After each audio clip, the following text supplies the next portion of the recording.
Pode usar a Muito bem, palavra. boa tarde a todos. Boa tarde, obrigado, senador. Boa tarde a todos que estão no debate e que estão nos ouvindo. Eu quero agradecer pelo convite, em nome de toda a cooperativa Copan, para estar presente nesse debate. Eu vou um pouco, no meu caso, eu vou apresentar um pouco a experiência prática que a gente vive aqui. Então, vocês devem notar que a gente está aqui no interior, no campo, e apresentando daqui a fala. Eu vou tentar compartilhar, ver se consigo compartilhar a tela, só para um pouco ilustrar algumas imagens daqui, que a gente vai falar um pouco apresentando a cooperativa, como é que ela se organiza aqui, e a produção que a gente tem aqui do arroz orgânico, tanto aqui da cooperativa como da região, mostrando um pouco como é viável a gente produzir em uma escala um pouco maior já um alimento mais saudável.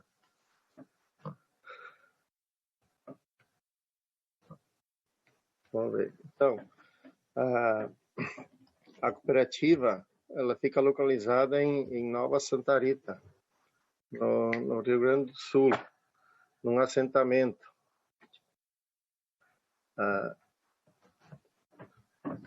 Eu só me achar um pouco também. Então,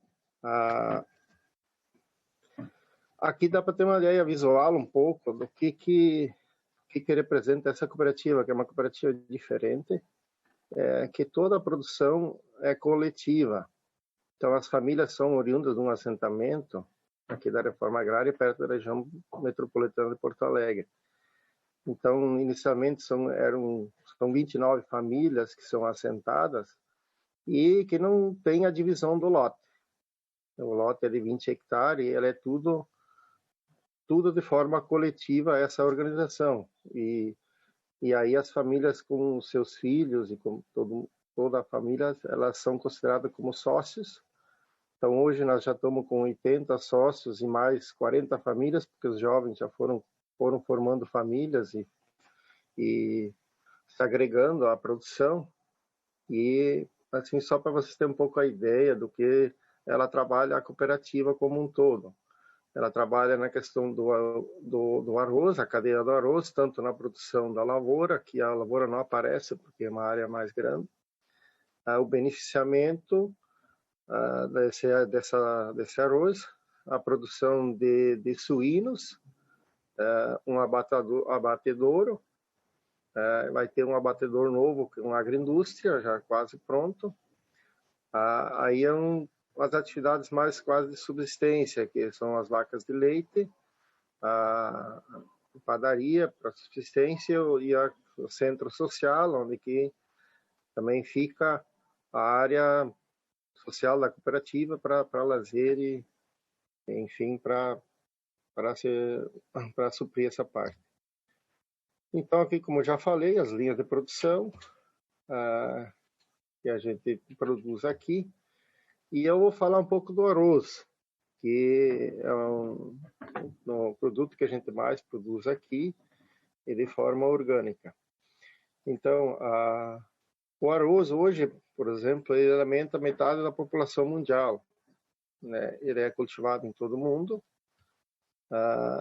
em torno de 160 milhões de hectares na superfície da terra, 730 milhões de toneladas que são produzidos em casca. Então, o Brasil é um dos maiores produtores de arroz na América Latina. O Rio Grande do Sul é o que mais produz, principalmente o sistema irrigado que a gente produz aqui. E aqui eu vou começar a falar um pouco dessa produção agroecológica do arroz, que não é só da cooperativa aqui, que eu vou falar um pouco também.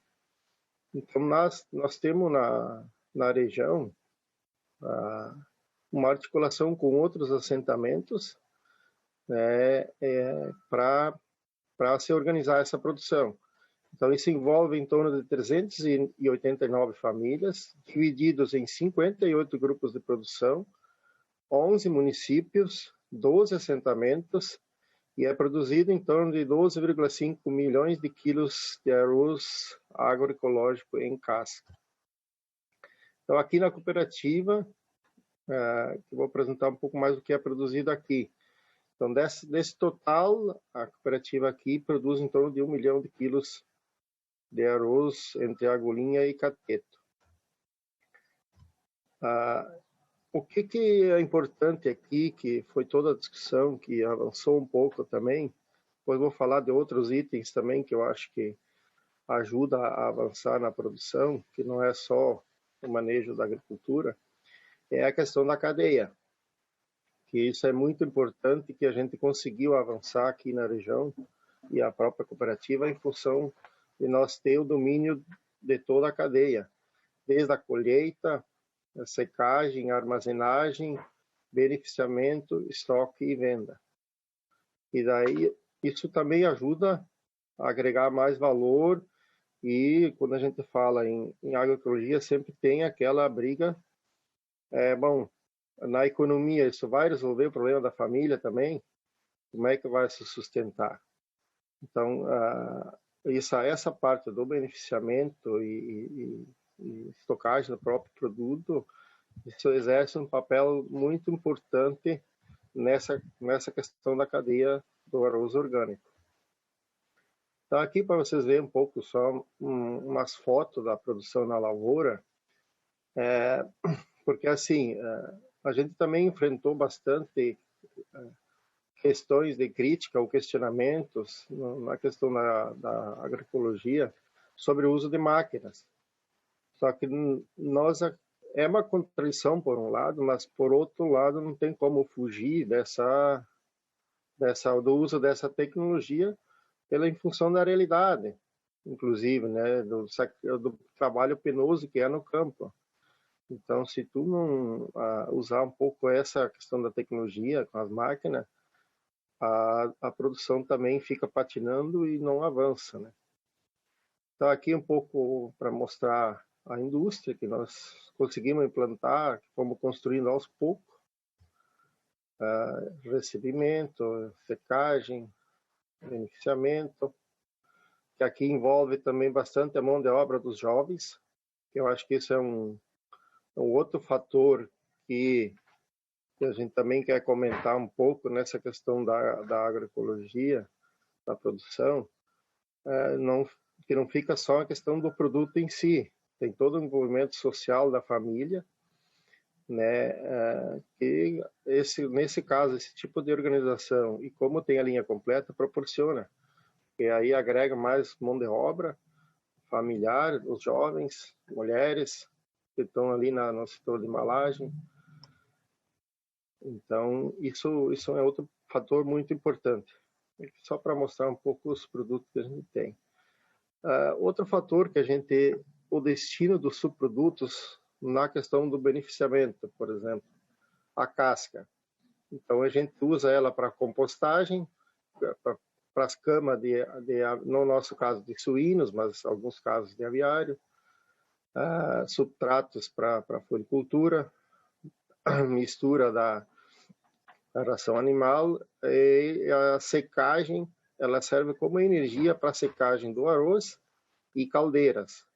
E a própria cinza a gente aproveita, joga de volta, faz compostagem e vai de volta para o solo, que é para completar um pouco o ciclo do aproveitar ele na própria lavoura.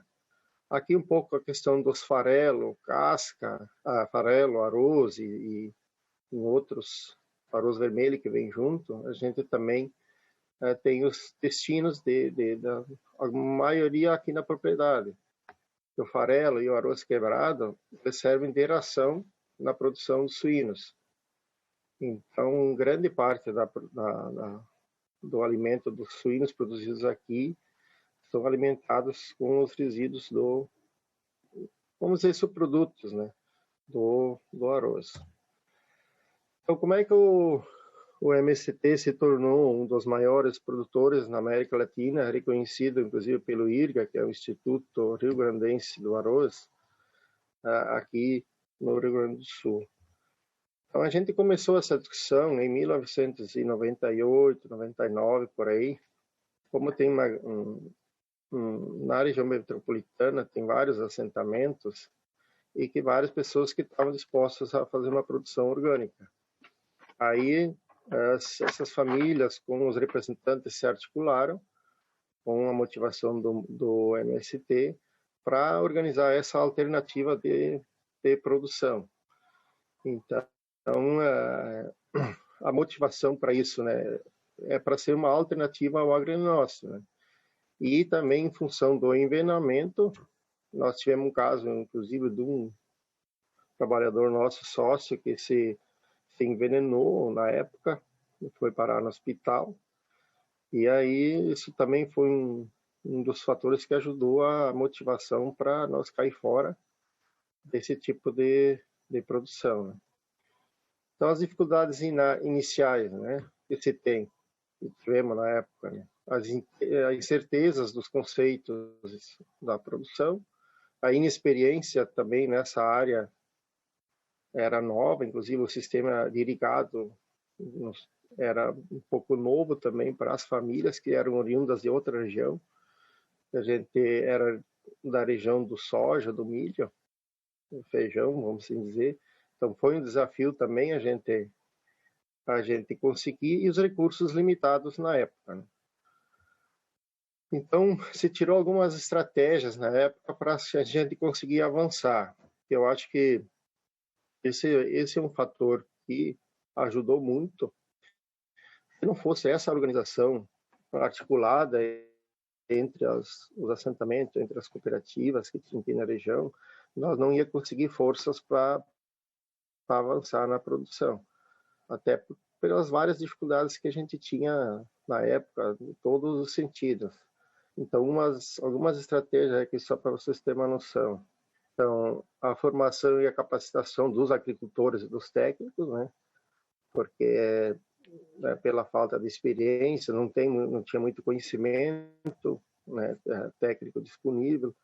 Então, a gente teve que se capacitar, buscar assessorias, algumas outras assessorias meio escassas na época, para a gente conseguir dominar a produção. E a troca de experiência foi uma das coisas que eu acho que mais ajudou também, porque aquela história, um vai experimentando, uma coisa dá certo e vai falando para o outro, e o outro experimentou outra coisa, deu certo, e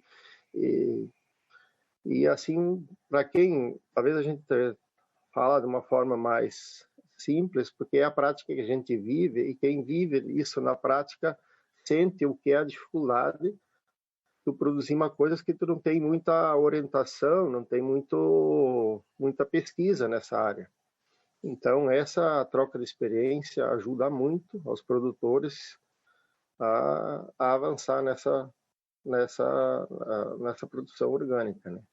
E daí, em consequência, a articulação das parcerias para essa capacitação e a comercialização, fazer um planejamento das grandes regiões, introdução de um sistema interno de controle, porque também já começou a introduzir a certificação, correr atrás de recursos, né, ter uma ciência seca especializada, um pouco para ajudar nessa área, e a realização anual de seminários.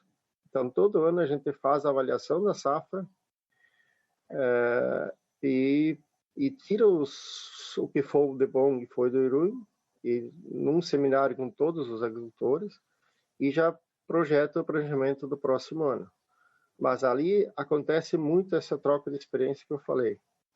Então, na nossa experiência, isso foi um fator que ajudou muito esse crescimento que nós tivemos na região.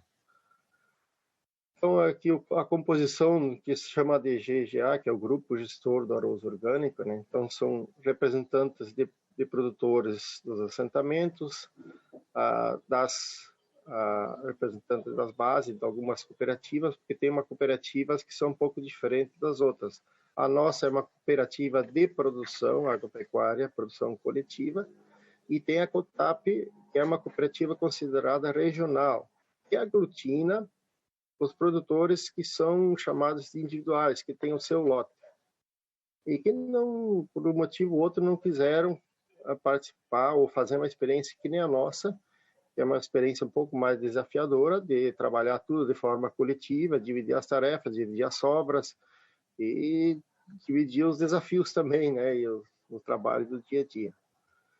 Aqui a certificação que a gente tem atualmente, isso é mais para a sociedade que pede para ter uma garantia que o seu produto é orgânico mesmo, para não ter problemas de questionamento e também para ter o controle da produção.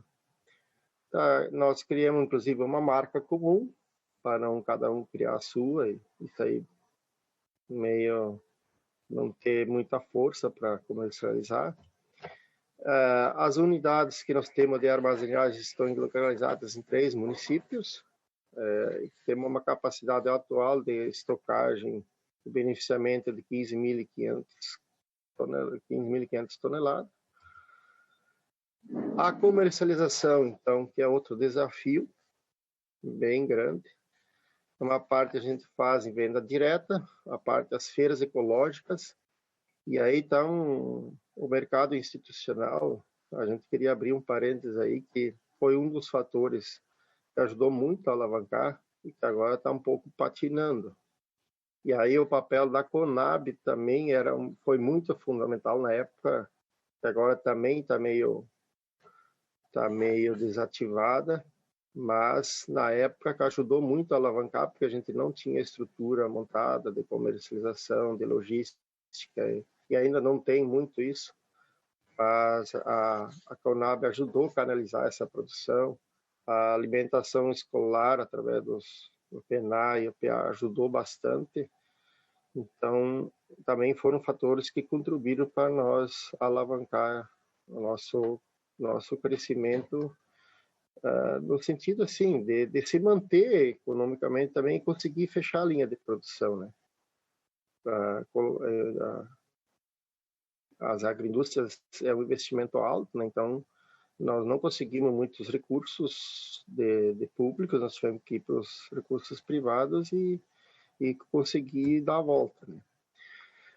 Então, aqui eu queria só aproveitar e relatar um fato que aconteceu esse ano aqui na região, no município de Nova Santa Rita e Eldorado, um pouco o que representa essa questão dos venenos, como isso é agressivo. Porque como tem os assentamentos, tem um assentamento próximo aqui, que fica inclusive perto da cidade, e que produz bastante hortifruti granjeiros, fazem feiras na região metropolitana. E aí os aviões passam veneno, que é a aviação agrícola, né? E a derivou o veneno e praticamente terminou com a produção de mais de 15, 20 famílias, a produção orgânica. 2 minutos. Então, só para encerrar esse caso, para mostrar como isso afeta, inclusive, quem produz essa questão do veneno. E foi feita denúncia e tudo, e o fazendeiro, inclusive, ameaçou as famílias e passou de novo por cima por gosto. Então, acho que tem que também discutir essa questão das leis de pulverização, de uso do veneno, porque além de contaminar os próprios produção, está contaminando toda a produção dos outros também, na área dos orgânicos ali, a gente poderia falar um monte, né? Então, eu acho que a princípio era isso que a gente tinha, uma breve contribuição um pouco do relato do que a gente faz e a experiência que a gente tem aqui, que é possível produzir alimentos orgânicos aos poucos, até com uma escala um pouco maior. Obrigado.